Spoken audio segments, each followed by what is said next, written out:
Hello, Giants fans, and welcome to your Valentine's Views podcast for Monday, September 12th, a surprising and exhilarating victory Monday for your New York Giants. And Ed Valentine of Big Blue View here, along with Big Blue View contributor Tony Del Genio to discuss Sunday's victory. And Tony, I see the little smile on your face there. It's a nice day to be a fan of the New York Giants. Absolutely. One of the best victories that we've had in a long time. Very, very much so. First season opening victory since 2016, which was Ben McAdoo era, 4 head coaches ago. I think only the second season opening victory in the last 12 years. And even more impressive than those numbers, Tony, this was a victory on the road in comeback fashion where the Giants, we've seen it, many, many times in recent years, behind 13-0, looking miserable on offense in the first half. And you think most Giants teams of recent vintage, that's time to fold your tent and go home, and it's a blowout loss, and here we go again. And they come back and they win that game against what is a very, very good football team. So a very good day for the New York Giants. Absolutely. I was thinking this morning about where I'd place this victory among other recent Giant victories, at least since they've become a lousy team anyway in these last 5 to 6 years now. Where would I place it among the big victories of those years? And I decided that it's actually better than the 17-12 Seattle game, which thrilled me because that game was solely due to the defense, and the offense basically just kind of kept the team from losing it. And I'd say maybe not quite as good as the New Orleans game last year, where both the offense and defense, I thought, did some very, very good things throughout the game. On the other hand, New Orleans wasn't the caliber of team last year that Tennessee, I believe, is this year. And so it's right up there with the top ones. Yeah, I was thinking the same type of thing last night, Tony. And for me, I put this win above both of those for the simple reason that, look, the Seattle game was a nice blip on the radar in a bad season. And again, New Orleans turned out to be a mirage, a blip on the radar in a bad season. And I think this victory against a really good team on the road in a season opener, you don't want to overreact. You don't want to say, oh, Brian Daboll's the answer as head coach and Mike Kafka's the answer as offensive coordinator, and the Giants are going to make the playoffs and all of those things. But for me, for this to happen in a season opener, for it to happen the way that it happened, to hear some of the reactions and the way that that Daboll felt about the players and the players felt about Daboll, for me, I think it carries the most significance in terms of what it might mean down the road for any victory that the Giants have had in quite a while. Yeah, and I think that also I would add to that it's the way that they won the game that to me mattered so much, because we started to see what the mind of Daboll and Kafka are actually like. And it didn't take long, one game, for us to find out that, what all those strange things that they did about Buffalo and Kansas City, yep, they're going to do them here with the Giants, even though they don't necessarily have the Buffalo offense or the Kansas City offense. They're still going to do a lot of those things. Yes, they are. And that was not exactly the cleanest shovel pass in the world on the 2-point conversion, but because the defender for Tennessee read the play correctly and he was in perfect position to blow it up. Mm-hmm. And Saquon Barkley simply did a Barkley kind of thing and got in the end zone. So you can see how their minds work, and you can see right away that this is not the same old Giants offense. Right, exactly. I was looking at tweets of. I've been looking at a lot of tweets after the Giants win. It's always fun to look at tweets from every place. But there was one that I saw, I think this morning. I think it might have been from Dan Duggan, showing a tape of a play from yesterday's Kansas City Arizona game, where they were on about I think the 4-yard line of Arizona, and Mahomes did the shovel pass to Clyde Edwards-Helaire for the touchdown, and so he had that, and he had a comment above it saying, "Look familiar, Giants fans? Wonder where he got that from."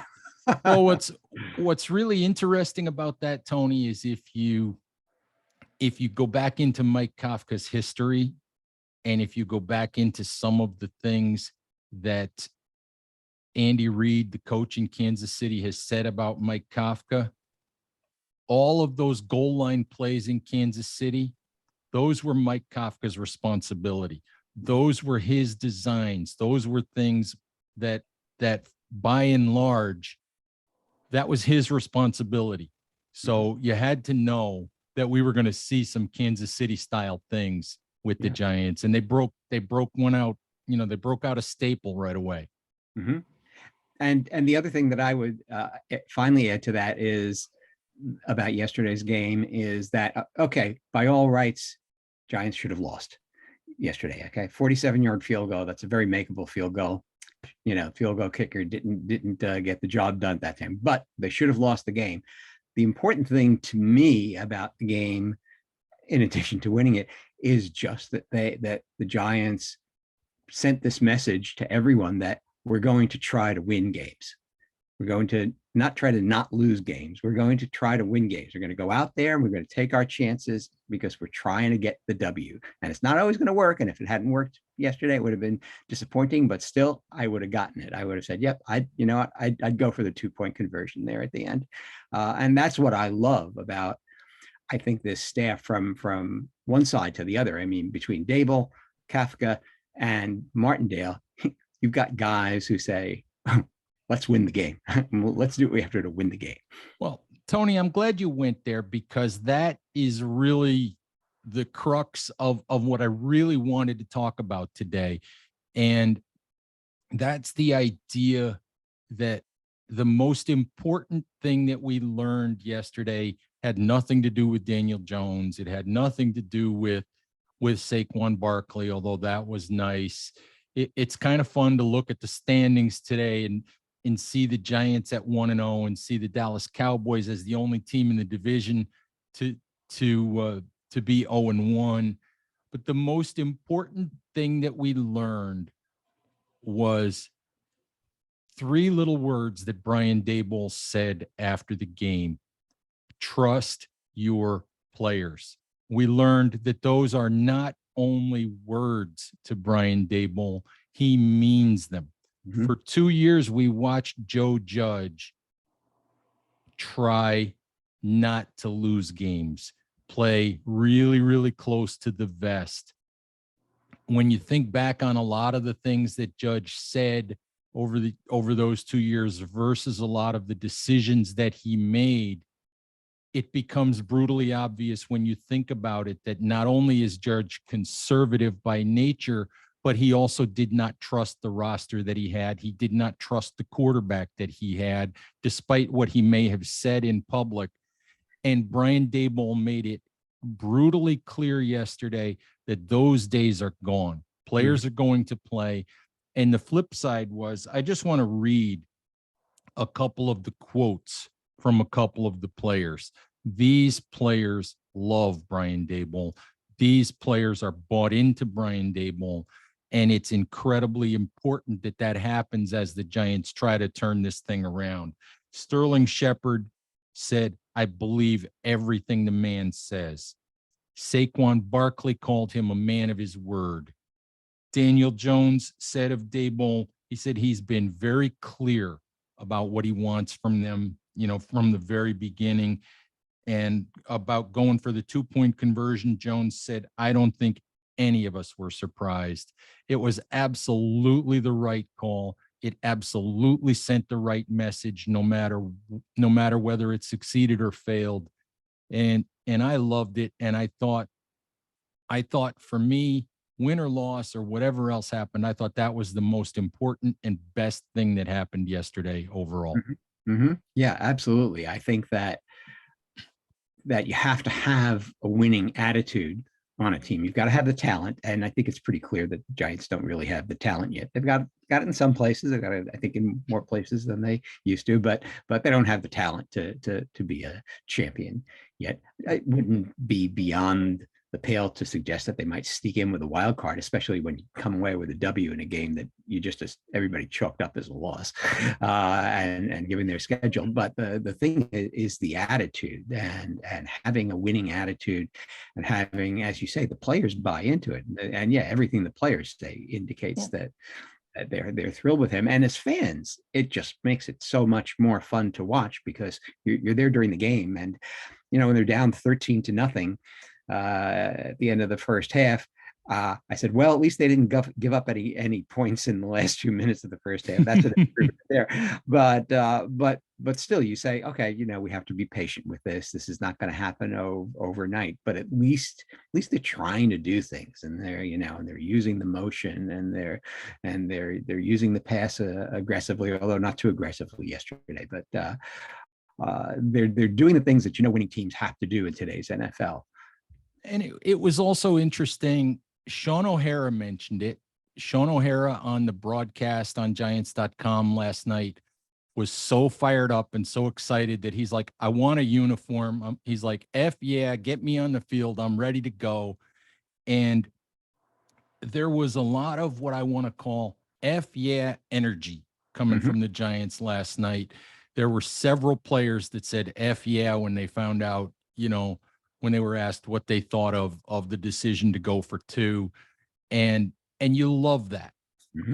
They're all in. They know the head coach is all in. They know the head coach is going to go for victories. And I just think that that is so important. When you're coming from an era where the head coach ran 2 quarterback sneaks out of victory formation because he had thrown in the towel and given up on his players.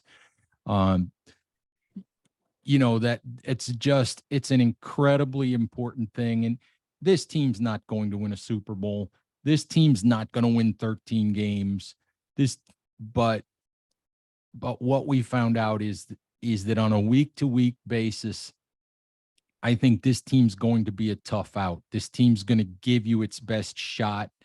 This team's going to come with an attitude and with a willingness to go try to take the game.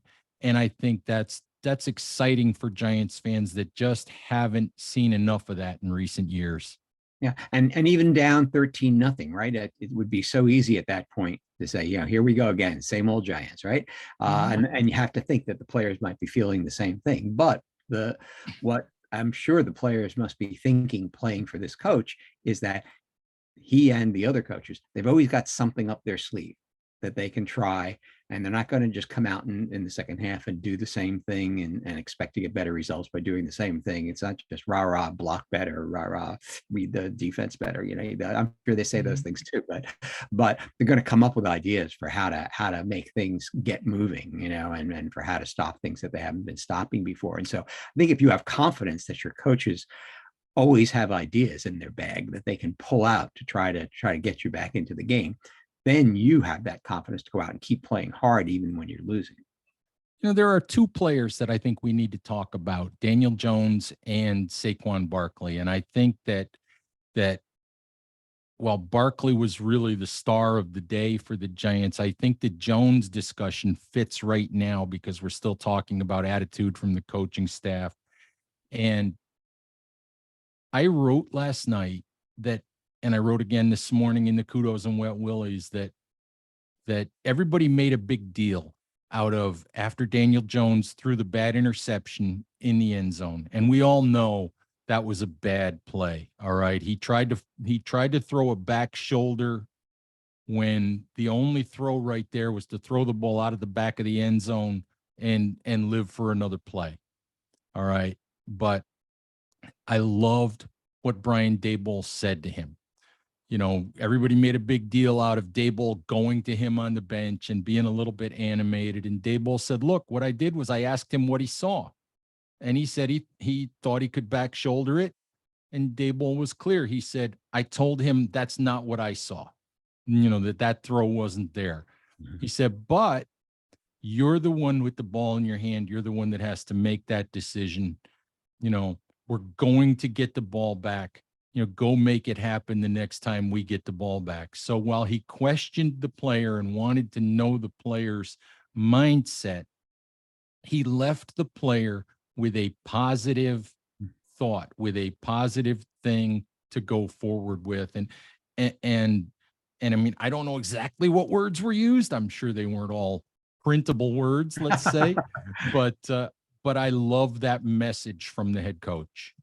Yeah, I agree completely. And it's a matter of keeping your eye on what you're trying to accomplish. And you let people know when they screw up, but you say, okay, now we're going to look forward. We've got another drive coming up once we get the ball back, and we're going to go win the game on this drive. Go do it.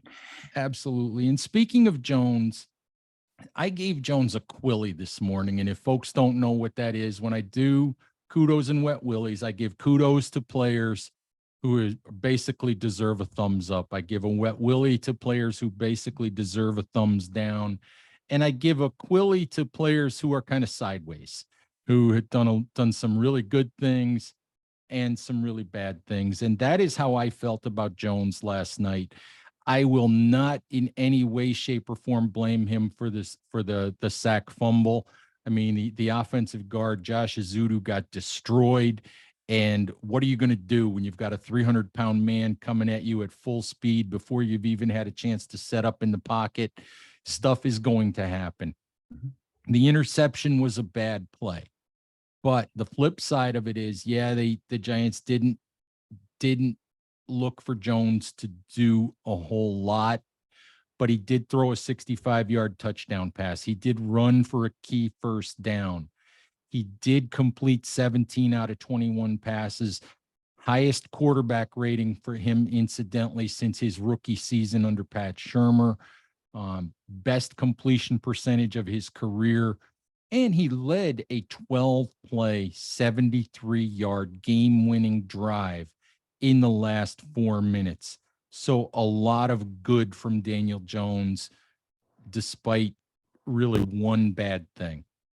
Yeah, if you look at the various stats that are out there, his line is truly amazing if you didn't watch the game, I think, because as you said, he had something like a 115.9 passer rating yesterday. And the highest you can go in passer rating is, I think, 148 point something. And if you're over 100, you've had a good game. You've like thrown touchdown passes, you've thrown for yards and stuff like that.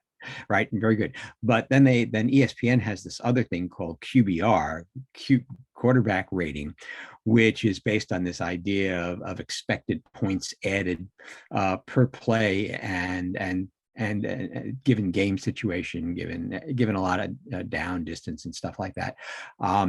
And there, Jones was only on a scale of 0 to 100 was only like 25.8 or something like that. So close to the bottom. And basically, I think the explanation is that it was just what you were saying, that they didn't ask him to do much.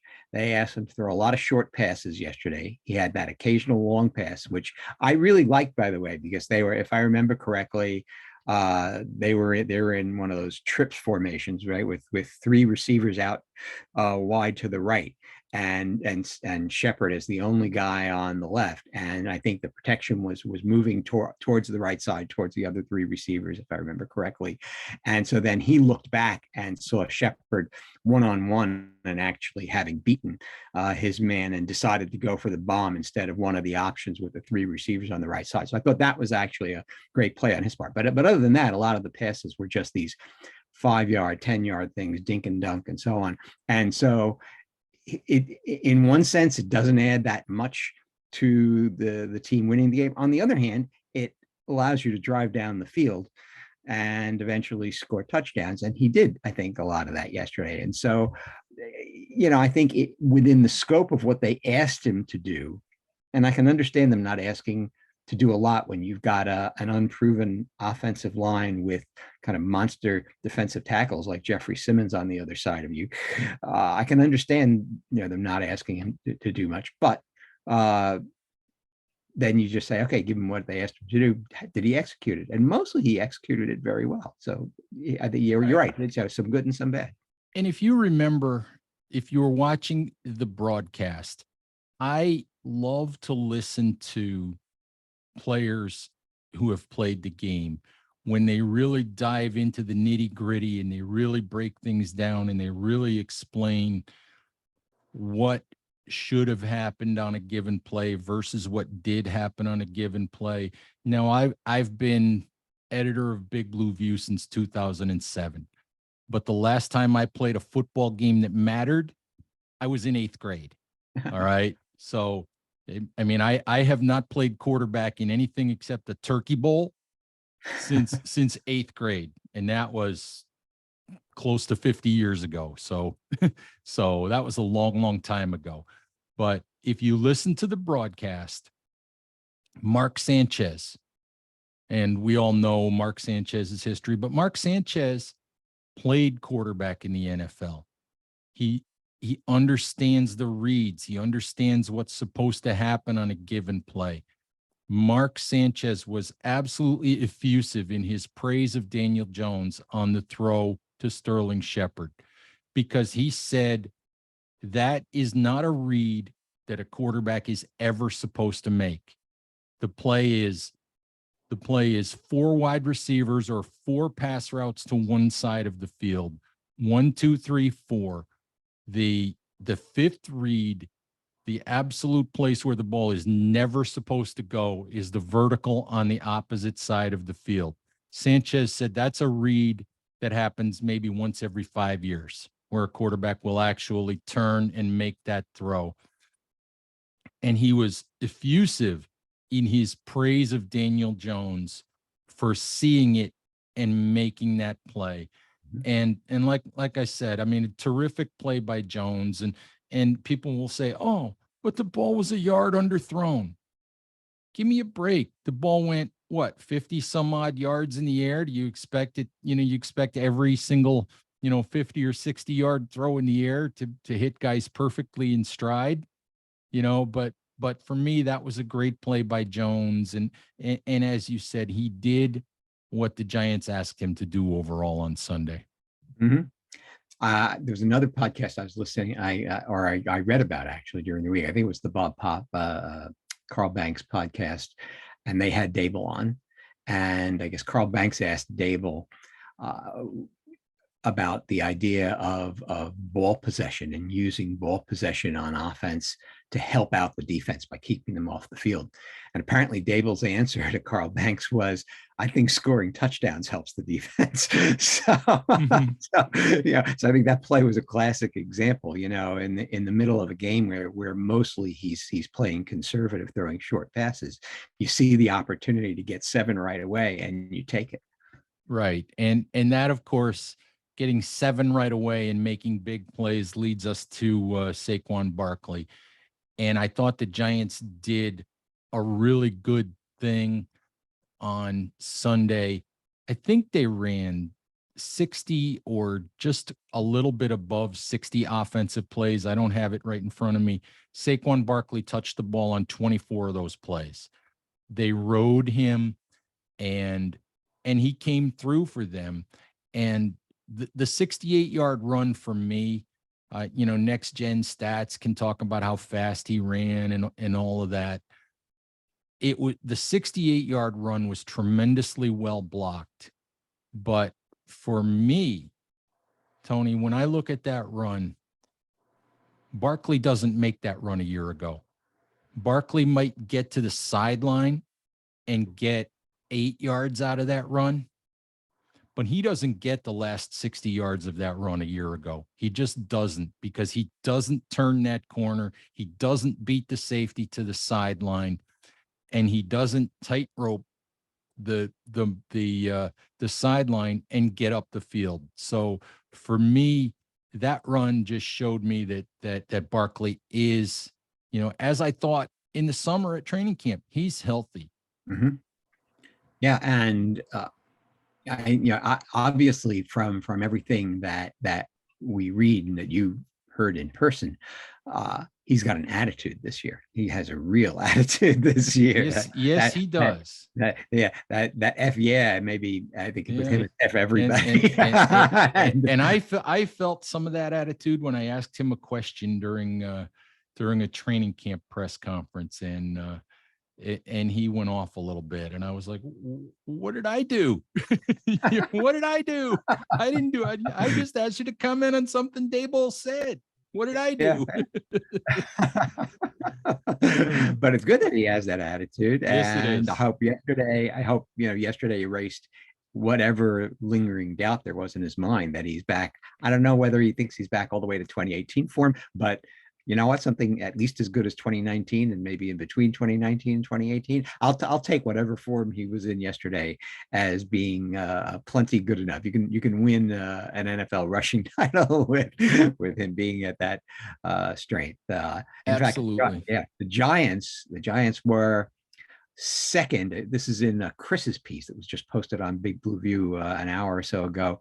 The Giants were second best in the NFL yesterday in rushing EPA per play, and usually EPA per play you get a near zero or negative number for the expected points added per play. But the Giants had something like 0.4 expected points added per play yesterday in rushing, which is almost unheard of. I think only New Orleans did better than that. So I mean, their rushing game was amazingly effective. And by the way, for all the I think criticism of the offensive line that they were giving up a lot of pressure in pass protection, I thought the offensive line did a pretty nice job in run blocking. And so on. Absolutely. Because even the two plays that we're talking about here, the 68-yard run, the offensive line got Saquon to the open field. I mean, Saquon, the burst that he has and the speed, that wasn't there a year ago, got him around the corner, but the offensive line got him, into the secondary. On the 33-yard run, the offensive line got him to the secondary. On the 4-yard touchdown run, he made a nice cut in the backfield, but the offensive line caved in one side of the Tennessee defense and gave him a place to run. So absolutely the offensive line deserves some credit. Mhm. And yes, for me, there are issues. We still don't know, who's going to emerge as the left guard. I think eventually Josh Azudu, the rookie out of North Carolina, is going to be a really good player. I still worry a little bit about John Feliciano at center. I think he's a stopgap in that spot. Let's be honest. He's this year and then probably done. But even in pass protection, and yes, the Giants played it a little bit close to the vest. First 2 or 3 series, there were free runners and guys in Jones' face every single time, but we didn't see that in the second half. So even in the pass protection area, they got better as the game went along. So I think overall, an encouraging day for the Giants offensive line. Yeah, that's how I look at it too. I think back to the last couple of years when he was being hit in the backfield all the time when he got the ball or getting up to the line and hit as soon as he got to the line. And yeah, he does a lot of that dancing behind the line looking for the hole, but a lot of the time last year he was looking for something that just wasn't there no matter which way he went. And so yesterday there were actually places for him to move forward and get past the line of scrimmage with. And what you realize with him is that you just need to give him an opening and he'll do a lot of the rest, but you've got to give him that little opening to make. You've got to get him. If you can get him to a matchup with a linebacker or a matchup with a safety, or if you can get him, to a second level matchup, that's when he can make magic. And that's what he did yesterday. Yeah. Yeah. So very encouraged by that. And in the back of my mind, I was thinking back to the last time the Giants played Tennessee, which was 4 years ago. It was in the rain at MetLife Stadium, and Tennessee shut out the Giants 17-0.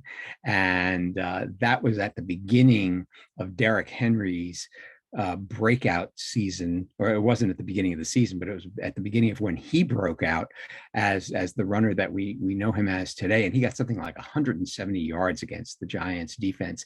And Barkley, who at that point was the more well-known running back because he'd been having a great rookie year right from the start, Barkley was held to, I don't know, something like 20, 30 yards rushing on 14, 15 carries or something like that. I mean, the Tennessee defensive line just stuffed him all day. So I have to think it's got to be satisfying for him to remember back to that day and say, well, today I was the guy and King Henry wasn't king today. All right, Tony, last thing is let's talk a little bit about the defense. And, before the break, you mentioned Derrick Henry, and Henry rushed 21 times for 82 yards. I think he had one 18-yard run, but the Giants defensively did a really good job against him. And they gave up 2 touchdown passes on plays to running backs, and I think that's going to be an issue that the Giants are going to have to figure out, because the inside linebacker situation for the Giants is in flux at this point. And you know what? I looked at Austin Calitro got beaten for a touchdown. Tay Crowder got beaten for a touchdown, and everybody's like, oh my God, where's Blake Martinez? Why'd they ever cut Blake Martinez? Well, you know what Blake Martinez couldn't do either? Blake Martinez couldn't cover you or me in running a pass route either. So as good a player as he is, that much I don't want to hear. Mm-hmm. But all in all, as I wrote in Kudos and Wet Willies this morning, I couldn't really single out 1 or 2 players for praise on defense, but I thought overall defensively, this was a really, really good effort after giving up a touchdown early on a short field. Yeah, I think giving up 82 yards to Derrick Henry, you call that a win, because he can do so much more. And there were times, plenty of times, that they got him and held him to very little gain.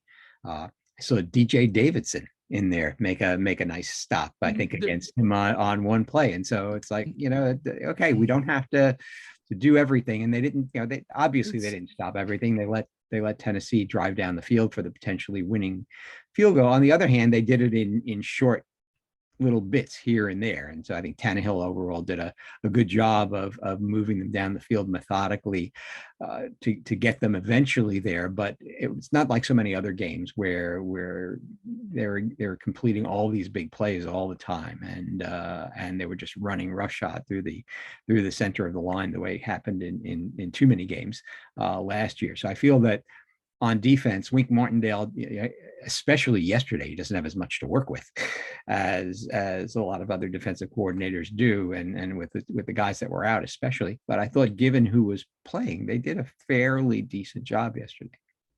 All right. And overall, of course, as we started the show with, great way for the Giants to start the season, optimistic way, for the Daboll era to begin.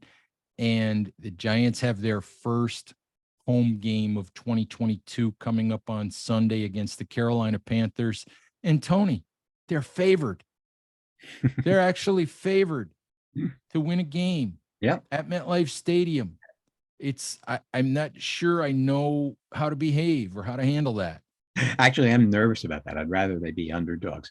The only thing I say is, well, when you're favored at home by 2.5 points, that means the odds makers see it as sort of kind of a pretty even matchup, and they get a little bit for the home field advantage. But and actually, that's how I think of Carolina. I think of Carolina as a team that actually is quite a bit now like the Giants in some ways. They've got their own big star running back. They've got a pretty good defense, Carolina, and they've got some good receivers, but their passing game hasn't clicked the way they want it to yet, I think. And so I think it could be a pretty interesting game. I do too, and I think that that on Sunday afternoon at MetLife Stadium, I think there's going to be some some energy, some electricity in the air, and I'm looking forward to it. Oh, absolutely. They're gonna go wild when the team comes on the field. All right, Tony, thank you very, very much for hopping on with me. Giants fans, thank you for listening. Please like, share, subscribe on YouTube, subscribe on Big Blue View Radio, wherever you listen to podcasts. Thank you, as always, for listening. Please stay safe out there, take care of each other, and we'll talk to you soon. Bye-bye.